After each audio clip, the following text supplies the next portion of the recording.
Va ora in onda Casa Stipancic.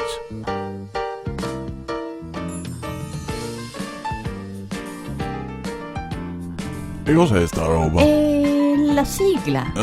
Buono, va bene, ciao. È sempre quella, come ogni lunedì. Ma sei convinti? Sì, dai nonno, attendi ancora qualche secondo. Non si finì ancora. No, ancora un attimo di pazienza. E ora? Dai, ecco che inizia.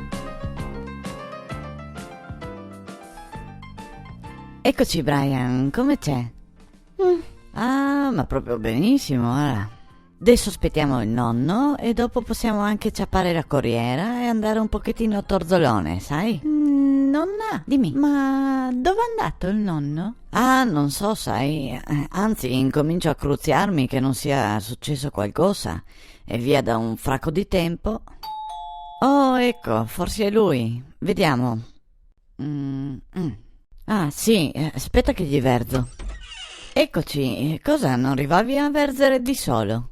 No, è che sono carico di borse e non arrivavo. E cosa, è tanto un bibiezzo? No, Avevi altro di fare? no, non c'è problemi. Ero qua con Brian e ti stavamo aspettando. Ah. E cos'hai in tutte ste borse? Ma un po' di bella roba che ho comprato. Mi sono sciolto questo trench Ah, beh. e dopo mi sono sciolto anche un bel paio di scarpe nuove. Vabbè, sicuro novecce. Perché non posso più andare in giro con sti clonzi indosso. Sì, beh, giusto. E dopo, già che ero, ho scelto anche un regaletto per Brian. Ah, bravo, ma cosa sei restato cisto adesso? Hai speso tutta la pensione? Ma no, dai, cosa mai soldi sarà? Che noi non saremo, sì, certo, ma cosa gli hai sciolto? Un bel paio di braghe con le scarselle di parte, come che si usa adesso, no? Ah, che belle. Sì, le ho sciolte un pochettino in crescere. Le metterà.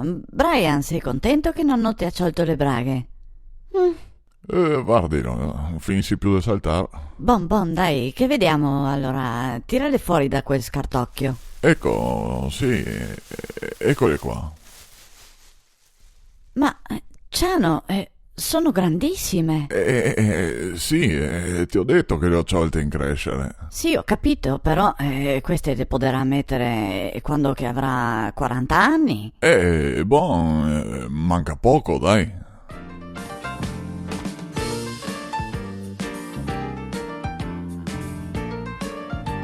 Già finito? Sì, Come? è finita la puntata, nonno. Ma mi volevo andare avanti, scusa. Vabbè, però non si può. Ah, è buona. Bisogna aspettare fino a lunedì prossimo. Ciao, io non capisco sta roba. E allora?